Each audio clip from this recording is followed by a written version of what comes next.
నమస్తే GTPL news కి స్వాగతం. ప్రజావాణి ఆర్జీలు పెండింగ్లో పెట్టవద్దని అధికారులను సిరిసిల్ల జిల్లా కలెక్టర్ గరిమా అగ్రవాల్ ఆదేశించారు. జిల్లా సమీకృత కార్యాలయాల సముదాయంలో సోమవారం ప్రజావాణి నిర్వహించగా జిల్లా కలెక్టర్ ప్రజల నుండి ఆర్జీలు స్వీకరించారు. ప్రజావాణికి మొత్తం 270 దరఖాస్తులు రాగా వాటిని సంబంధిత శాఖల అధికారులకు అందజేసి వాటిని పరిష్కరించాలని కలెక్టర్ ఆదేశించారు. ప్రజావాణిలో అదనపు కలెక్టర్ గడ్డం నాగేష్, ఆర్డీఓలు వెంకటేశ్వర్లు, రాధాబాయ్, హౌసింగ్ పీడీ వెంకట మాధవరావు తదితరులు పాల్గొన్నారు. అభివృద్ధి అంటే ఏమిటో కాంగ్రెస్ ప్రజాప్రభుత్వం చేసి చూపిస్తుందని రాష్ట్ర మంత్రి శ్రీధర్ బాబు స్పష్టం చేశారు. మాజీ స్పీకర్ స్వర్గీయ శ్రీపాదరావు వర్ధంతి సందర్భంగా మంత్రి మున్సిపల్ పరిధిలోని శ్రీపాద కాలనీలో నూతనంగా ఏర్పాటు చేసిన శ్రీపాదరావు విగ్రహాన్ని మంత్రులు శ్రీధర్ బాబు, అడ్లూరి లక్ష్మణ్ కుమార్ ఆవిష్కరించారు. ఈ కార్యక్రమంలో ప్రభుత్వ విజయ రమణారావు, ఎమ్మెల్యే రాజ్ ఠాకూర్, రామగుండం మేయర్ మహాకాళి స్వామి పాల్గొని శ్రీపాదరావు విగ్రహానికి పూలమాలలు వేసి నివాళులర్పించారు. ఈ సందర్భంగా మంత్రి శ్రీధర్ బాబు మాట్లాడుతూ మంతని పట్టణాన్ని అభివృద్ధి పథంలో ముందుకు తీసుకెళ్తున్నామని తెలిపారు. పెద్ద ఎత్తున నిధులు తీసుకువచ్చి అభివృద్ధి చేస్తామని అన్నారు. 10 ఏళ్లు రాష్ట్రాన్ని పాలించిన వాళ్ళు ఏమీ చేయలేక ప్రస్తుతం తాము చేస్తున్న పనుల గురించి విమర్శలు చేస్తున్నారని ఆరోపించారు. ఎవరిని విమర్శలు చేసినా అభివృద్ధి సంక్షేమమే ప్రధాన లక్ష్యంగా కాంగ్రెస్ ప్రజాప్రభుత్వం ముందుకు పోతుందని తెలిపారు. అందరికీ కూడా పేదవారికి ఇళ్ల స్థలాలు కల్పిస్తే ఆ పేరు నేను నా కుటుంబం పెట్టుకోలేదు. ఆ పేరును ప్రతిపాదన చేసింది ఈ ప్రాంతానికి సంబంధించిన ప్రాంతవాసం. నేను పెట్టుకోవాలంటే రోజు కోటి పెట్టుకోవచ్చు. ఇప్పుడు ప్రభుత్వంలో ఉన్నా, గతసారి ప్రభుత్వంలో ఉంటుంది. ఈరోజు పెట్టుకుంటే కాలనీ బోర్డు కూడా మార్పు చేసే కార్యక్రమం చేసిన ఆయన కూడా వాళ్ళని ఏమంటలేదు. మళ్ళా తిరిగి నేను కోరలే ఈరోజు పెట్టాలని. ఈ కాలనీ వాసులు అందరూ కూడా అనుకుంటే, నేను చెప్పిన మీరు అందరూ అనుకుంటే పెట్టండి, పెద్దలందరి చేతుల మీద చేస్తామని చెప్పిన. అది అందరూ మీ బాధ్యత. ఈరోజు వారి ఆశయాన్ని సాధించడానికి చేస్తూ ఉన్న ప్రయత్న భాగంలో మా సహచరులందరి సమన్వయంతో వారందరి ఆలోచన మేరకు ముందుకు తీసుకెళ్తా ఉన్నాం. శ్రీపాద కాలనీకి సంబంధించి ఇప్పటికే మొన్న ఎన్నికైన తర్వాత ₹1 కోటి పనులు పెట్టినాం. ఇంకా చేసేది ఉంది. పూర్తి స్థాయిలో మోడల్ కాలనీ చేస్తామని ఆలోచన చేసినాం.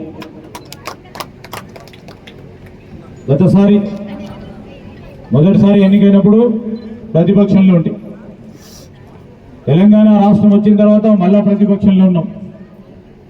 మళ్ళా ఈసారి ప్రభుత్వం కాంగ్రెస్ పార్టీ అధికారంలోకి వచ్చిన తర్వాత రేవంత్ రెడ్డి గారు ముఖ్యమంత్రిగా, ఈరోజు నేను మంత్రిగా, ఈరోజు ఈ ప్రాంతానికి సంబంధించిన అభివృద్ధి కాంక్షించి ముందుకెళ్తామన్న తరుణంలో ఒకటి తర్వాత ఒకటి తీసుకుపోయే ప్రయత్నం చేస్తా ఉన్నాం. అభివృద్ధికి నిర్వచనం ఇవ్వాలనే ఆంక్షతో పోతా ఉన్నాం. టీఆర్ఎస్ పార్టీ ప్రభుత్వం 10 సంవత్సరాలు ఉండే ఇక్కడ, 10 సంవత్సరాలు. మళ్ళా ఈ రాష్ట్రం వచ్చిన తర్వాత మన ప్రభుత్వం వచ్చి 2 సంవత్సరాలు. కొంతమంది 10 సంవత్సరాల్లో చేయలేను, 2 సంవత్సరాలు ఏం చేస్తలేను అడుగుతున్నారు. 2 సంవత్సరాల్లో ఇంకేది చేయాలో చేసే కార్యక్రమాల్లో ఈ పట్టణానికి రూపం, ఈ పట్టణం పెద్ద ఎత్తున అభివృద్ధి చేయాలనే కాంక్షతో నిధులు తీసుకొచ్చే ప్రయత్నం చేస్తూ ఉన్నాం. ఇక్కడున్న మా శాసనసభ మున్సిపల్ చైర్పర్సన్ జిందం కళా చక్రపాణి అధ్యక్షతన మున్సిపల్ జనరల్ మరియు మైనార్టీ కోఆప్షన్ సభ్యుల ఎన్నికకై ప్రత్యేక సమావేశాన్ని నిర్వహించారు. మున్సిపల్ పాలకవర్గం సభ్యుల మద్దతుతో బీఆర్ఎస్ పార్టీ బలపరిచిన నంది శంకర్, సయ్యద్ సోహెల్, కొండ అనుష శ్రీనివాస్ మరియు సయ్యద్ తస్లిం ఏకగ్రీవంగా ఎన్నికయ్యారు.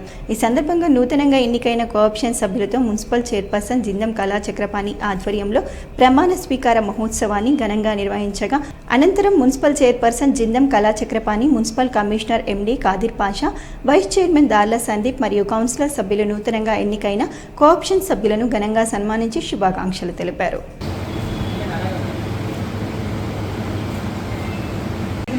నేను సిరిసిల్ల పురపాలక సంఘం కోఆప్షన్ మెంబర్గా శాసనం ద్వారా నిర్మితమైన భారత రాజ్యాంగం పట్ల నిజమైన విశ్వాసం, విధేయత చూపుతానని, భారత సార్వభౌమాధికారాన్ని, సమగ్రతను కాపాడుతానని, నేను స్వీకరించబోయే కర్తవ్యాన్ని శ్రద్ధాశక్తితో నిర్వహిస్తానని దైవ సాక్షిగా, నా అంతరాత్మ సాక్షిగా ప్రమాణం చేయించున్నాను. నేను సిరిసిల్ల పురపాలక సంఘం కోఆప్షన్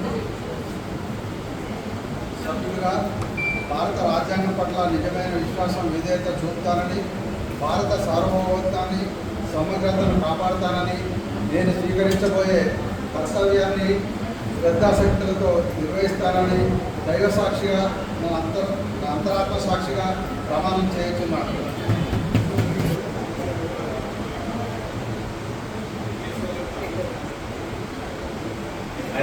సయ్యద్ తస్లీం అనే నేను సిరిసిల్ల పురపాలక సంఘం కోఆప్షన్ సభ్యురాలుగా శాసనం ద్వారా నిర్మితమైన భారత రాజ్యాంగం పట్ల నిజమైన విశ్వాసం విధేయత చూపుతానని, భారత సార్వభౌమాధికారాన్ని సమగ్రతను కాపాడుతానని, నేను స్వీకరించబోయే కర్తవ్యాన్ని శ్రద్ధశక్తులతో నిర్వహిస్తానని నా అంతరాత్మ సాక్షిగా ప్రమాణం చేయుచున్నాను. నేను సయ్యద్ సోహెల్ సిరిసిల్ల పురపాలక సంఘం పరోక్షంగా కోఆప్షన్ సభ్యుడిగా శాసనం ద్వారా నిర్మితమైన భారత రాజ్యాంగం పట్ల నిజమైన విశ్వాసం విధేయత చూపుతానని, భారత సార్వభౌమాధికారాన్ని సమగ్రతను కాపాడుతానని, నేను స్వీకరించబోయే కర్తవ్యాన్ని శ్రద్ధాశక్తులతో నిర్వహిస్తానని దైవ సాక్షిగా ప్రమాణం చేస్తున్నాను.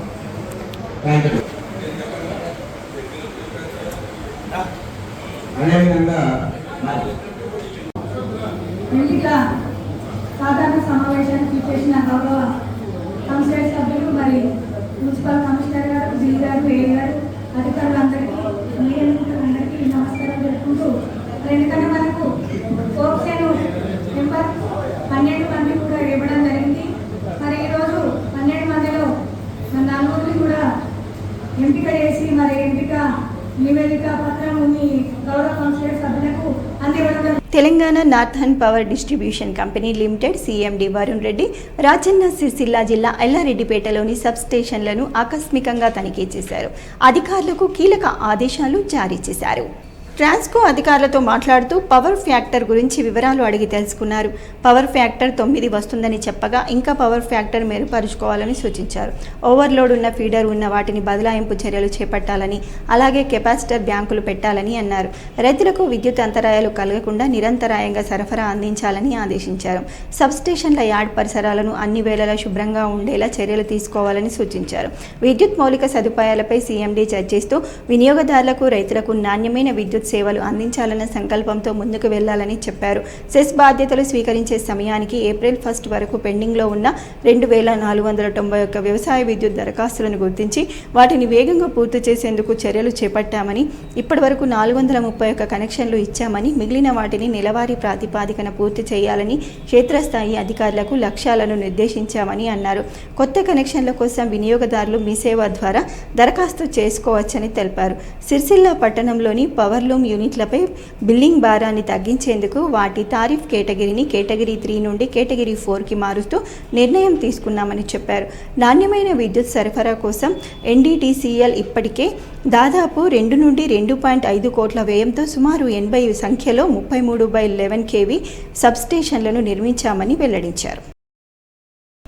ప్రజల నుండి ఫిర్యాదులు స్వీకరించి సమస్యల పరిష్కారమే లక్ష్యంగా ప్రతి సోమవారం జిల్లా పోలీస్ కార్యాలయంలో గ్రీవెన్స్ డే నిర్వహించడం జరుగుతుందని సిరిసిల్ల ఎస్పీ మహేష్ బి గీతే తెలిపారు.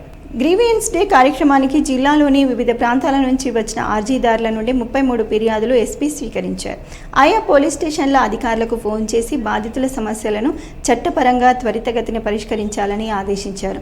ప్రజలకు పోలీస్ సేవలు మరింత చేరువ చేయడమే లక్ష్యంగా ప్రజా సమస్యలు పరిష్కరించే విధంగా కృషి చేయడం జరుగుతుందని పోలీస్ అధికారులు, సిబ్బంది పోలీస్ స్టేషన్కి వచ్చిన ఫిర్యాదుదారులతో మర్యాదపూర్వకంగా ప్రవర్తించి వినతులు, ఫిర్యాదులు స్వీకరించి అవసరమైతే క్షేత్రస్థాయిలో పరిశీలించి చట్ట ప్రకారం బాధితులకు న్యాయం జరిగే విధంగా చూడాలని అన్నారు.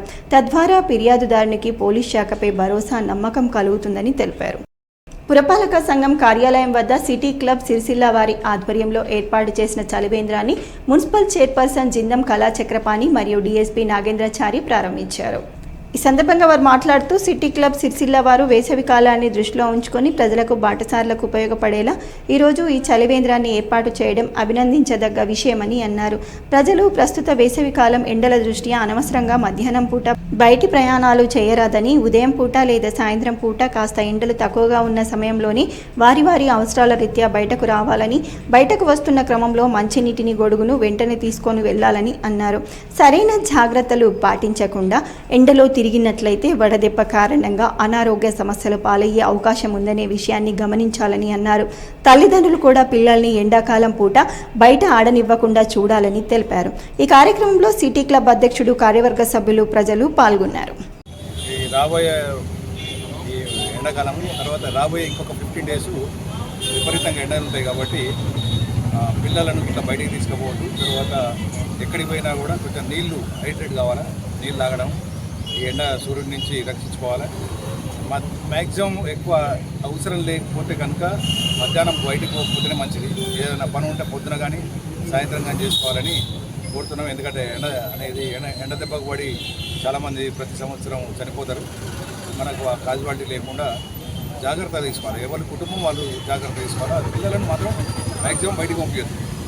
ఏదున్నా కూడా ఉదయం 10 గంటల లోపు, సాయంత్రం 5 తర్వాతనే బయటికి పంపించండి ఆడుకోవడానికి. తర్వాత నీళ్ళను ఎక్కువ తాగండి, ఎందుకంటే నీళ్ళు మొత్తం డ్రై అయిపోతుంది కాబట్టి. కొంచెం చిన్న చిన్న జాగ్రత్తలు తీసుకుని జూలై వరకు జాగ్రత్తలు తీసుకుంటే మనకి ఎలాంటి ప్రాబ్లం కాదు. ఈ సిటీ క్లబ్ వాళ్ళ ఆధ్వర్యంలో ఈ చలివేంద్రం ఏర్పాటు చేసినందుకు వాళ్ళకు అభినందనలు. ఇట్లాంటి కార్యక్రమాలు యూత్ అందరూ కూడా చేసి ప్రజలతో పాటు మేము భాగస్వామ్యం అని చెప్పేసి వాళ్ళకు ఒక మెసేజ్ ఇచ్చినట్టయితుంది. కాబట్టి వాళ్ళకు మరొకసారి అభినందనలు. భారత రాజ్యాంగ నిర్మాత, భారతరత్న డాక్టర్ బాబాసాహెబ్ అంబేద్కర్ జయంతి సందర్భంగా ఈరోజు అధికారులతో కలిసి మున్సిపల్ చైర్పర్సన్ జిందం కళాచక్రపాణి అంబేద్కర్ విగ్రహ ప్రాంగణాన్ని మరియు కూడలిని పరిశీలించారు. ఈ సందర్భంగా వారు రేపటి రోజు నిర్వహించబోయే భారత రాజ్యాంగ నిర్మాత డాక్టర్ బిఆర్ అంబేద్కర్ జయంతి సందర్భంగా డాక్టర్ బిఆర్ అంబేద్కర్ విగ్రహ ప్రాంగణంలోని మున్సిపల్ ద్వారా నిర్వహించాల్సిన వాటర్ ఫౌంటైన్, ఇతర నిర్వహణ పనులలో ఎలాంటి లోటుపాట్లు లేకుండా చూడాలని, అంబేద్కర్ చౌరస్తా పరిసర ప్రాంతాలను శుభ్రంగా ఉంచేలా తగిన చర్యలు తీసుకోవాలని అధికారులను ఆదేశించారు. ఈ కార్యక్రమంలో మున్సిపల్ కౌన్సిలర్ దానం అరుణ, లక్ష్మీనారాయణ, మున్సిపల్ డిఈ వాణి, ఏఈ నరసింహస్వామి, అంబేద్కర్ యువజన సంఘం జిల్లా సంఘం అధ్యక్షులు కత్తెర దేవదాస్ మరియు మున్సిపల్ అధికారులు, సిబ్బంది పాల్గొన్నారు. ఉమ్మడి ఆంధ్రప్రదేశ్ మాజీ స్పీకర్ దుద్దిల్ల శ్రీపాదరావు వర్ధంతి సందర్భంగా రాజన్న సిరిసిల్ల జిల్లా కేంద్రంలో డీసీసీ అధ్యక్షులు సంగీతం శ్రీనివాస్ ఆధ్వర్యంలో నివాళులర్పించారు. సిరిసిల్ల పట్టణంలోని గాంధీ చౌక్ వద్ద జరిగిన ఈ కార్యక్రమంలో శ్రీపాదరావు చిత్రపటానికి పూలమాలలు వేసి ఘనంగా నివాళులర్పించారు.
శ్రీపాదరావు గారు వారి యొక్క 27వ వర్ధంతి సందర్భంగా కాంగ్రెస్ పార్టీ పక్షాన వారికి ఘనమైనటువంటి నివాళులర్పిస్తూ ఉమ్మడి తెలంగాణ రాష్ట్రానికి వారు చేసినటువంటి సేవలను ఒకసారి మననం చేసుకుంటూ వారి రాజకీయ జీవితం మంత్రి నియోజకవర్గం ధన్వాడలో సర్పంచ్గా ప్రారంభం చేసి అత్యున్నతమైనటువంటి తెలంగాణ రాష్ట్ర శాసనసభకు స్పీకర్గా వారి సేవలు 5 సంవత్సరాలు అందించినటువంటి ఘనత శ్రీపాదరావు గారు. వారు 5 సార్లు మంత్రి నియోజకవర్గానికి శాసనసభ్యులుగా అలాగే ఈ ఉమ్మడి తెలంగాణ రాష్ట్రంలో స్పీకర్గా ఆ విధంగా బడుగు బలహీన వర్గాలకు కానీ అట్టడిగినటువంటి వర్గాలకు కానీ ఎంతో సేవ చేసినటువంటి మాననీయులు శ్రీపాదరావు గారు ఈరోజు 27 సంవత్సరాల క్రితం తీవ్రవాదుల చేతిలో అతి దారుణంగా హత్యకు గురైనటువంటి విషయాన్ని ఖండిస్తూ, అంటే వారు ఆ విధంగా ఒక మహోన్నతమైనటువంటి వ్యక్తిని తీవ్రవాదులు పుట్టనబెట్టుకోవడం ఇప్పటికి 22 సంవత్సరాల క్రితం.